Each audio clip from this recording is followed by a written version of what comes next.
آپ اگر کہیں ٹیوشن پڑھاتے ہو مکتب کو ہٹا دو، صرف کوئی بندہ ٹیوشن پڑھاتا ہے تو وہ چاہے اپنے ٹیوشن سے اپنی مغفرت کا انتظار کرتا ہے۔ کیسے؟ جس بچے کو آپ ٹیوشن پڑھاتے ہو اسے حضور کا غلام بنا دو، اس کو اتنا حضور کے بارے میں بتا دو، پڑھ پڑھ کر کے، سیکھ سیکھ کر، سن سن کر کے اتنا سکھا دو، اتنا سنا دو کہ وہ بالکل مجنون ہو جائے اور حضور کے عشق میں تڑپ جائے وہ بچہ۔ ایک غلام رسول تم نے بنا دیا، اللہ تمہیں بخش دے گا۔ اور تم چاہو تو اس بچے کے ماں باپ سے بھی ملو، اس کے خاندان والوں سے ملو، اس کے رشتہ داروں سے ملو۔ ایک ٹیوشن پڑھانے والا چاہے تو پورے رشتہ داروں کی سنیت کی حفاظت کر سکتا ہے صرف اپنے ٹیوشن کے ذریعے۔ مگر ہمیں نہیں مطلب رہتا، ہماری تنخواہ مل گئی، ہمارا کام پورا ہوا، ہم نے دامن جھاڑ کر کے ہم چلے آئے۔ نہیں، ہم چاہے تو ہماری مغفرت قدم قدم پہ رکھی ہے۔ ایک ٹیوشن پڑھانے والا جس گھر میں ٹیوشن پڑھاتا ہے اس کے پورے خاندان کی سنیت اور مسلک کی حفاظت کر سکتا ہے۔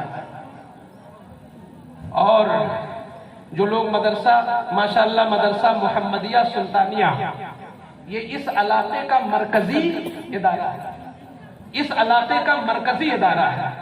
حضرت مولانا نعیم الدین، حضرت علامہ مولانا بابر صاحب قبلہ وغیرہ جو آپ سے چندہ لیتے تھے، آج ابھی آپ بچوں کی شکل میں دیکھیں گے کہ دنیا میں آپ کو کیا دیا انہوں نے، آخرت میں تو خدا دے گا، آخرت میں خدا دے گا۔ لیکن میں گو کہ یہ مرکزی ادارہ ہے اور سب سے بڑا ادارہ ہے کئی ضلعوں میں، مگر میں کہوں گا کہ آپ یہ نہ دیکھو اپنے سے چھوٹے والے کو، آپ یہ دیکھو کہ وہ غوث اعظم کہ جنہوں نے ایک آدمی سے پوری زندگی چندہ نہیں مانگا، انہوں نے اتنا بڑا دارالعلوم بنایا تھا بغداد میں کہ ہر سال 3000 طلبہ فارغ ہوتے تھے۔